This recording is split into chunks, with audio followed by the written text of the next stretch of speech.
morning. Morning. How are you? Great. I'm great. Okay. You have been asking the same question, so I'm going to ask you guys. What is itadakimasu? Or maybe like in Korean, 잘 먹었습니다. 먹겠습니다. I don't know which one. What does it mean?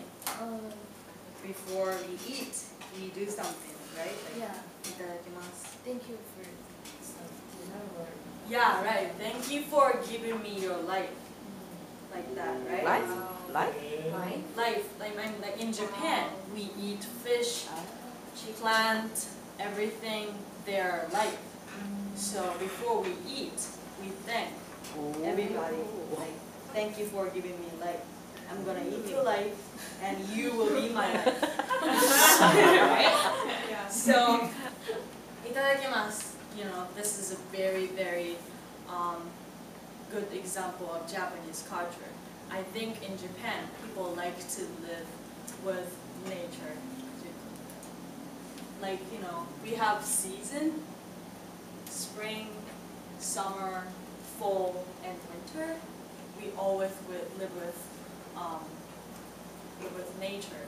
Like when you go to grocery store, and you will find cucumber or watermelon, tomato, everything that is for summer vegetable. And when you go to grocery store in, I guess, fall, then you will see bamboo shoots, you know, everything is turned into fall. But when I got here, New York, I was like, oh my God, what's going on? I can see eggplant entire year, and the price doesn't change at all. And you know, nobody talk about winter or nobody talk about spring. You know, I was like, what's going on with this country? And art is the same thing. Like when I was in Japan, I saw many art related to season or nature or landscape, something like that. But in New York, I have to go gallery, you know, museum, and there are not that many art related to nature. I was like, this is like kind of culture shock. But I have been studying like for a year, and during my study as an exchange student, I encountered one very curious artwork, which is this one. The title is Lightning Field. Walter de Maria, and he made it 1977. This is in New Mexico, which is just really south part of America, and this is actually, it's hard to see, but desert. There are, can you see, there are like 400 poles, steel poles, and each poles are 20 feet high, and intervals of these poles are 220 feet. And as you know, this is the title, the lightning field, and you can see the lightning here, right? When the weather getting worse, thunderstorm, then lightning hit one of the pole, strike one of the pole, and there is a lightning from the ground to the sky. This is very impressive. But there is one sad thing. Actually, this phenomenon happens like once in every few years. So you're not going to be able to see this often.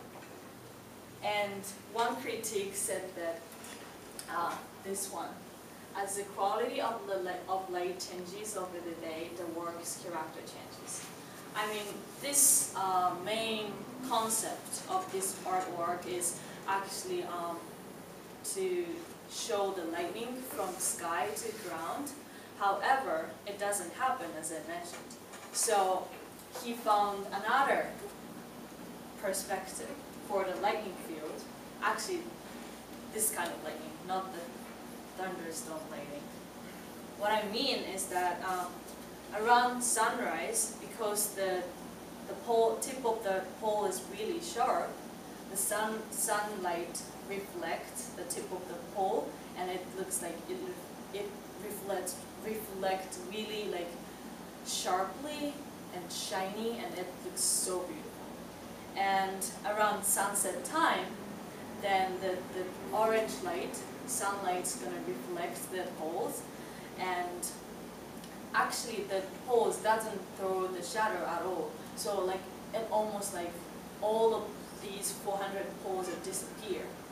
And after the sun sets and everything getting dark, like slightly dark, getting dark. So finally the shadows come out from the bottom of the pole, and the shadow makes the line on the ground, and that looks totally different from the one before the sunset.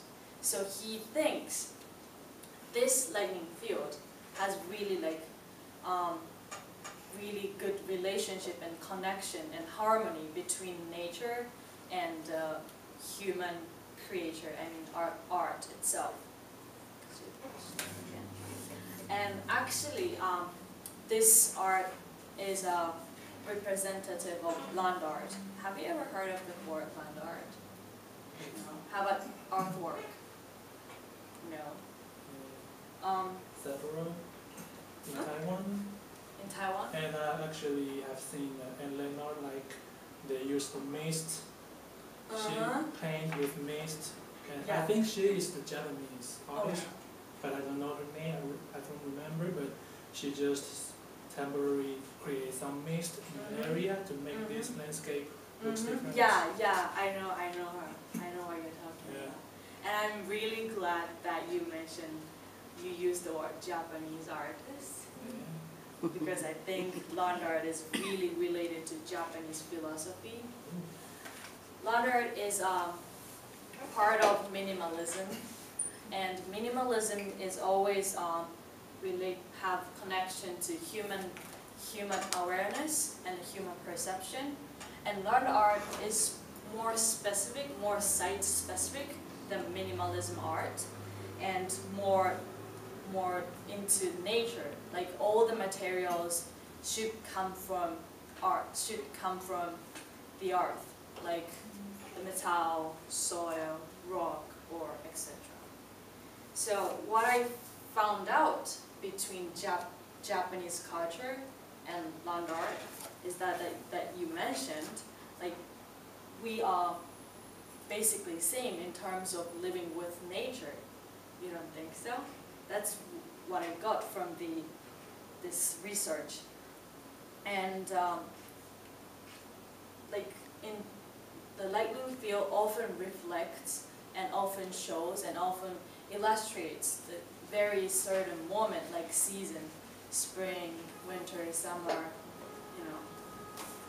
And I guess without nature, land art doesn't complete at all, and without nature, Japanese culture doesn't complete at all.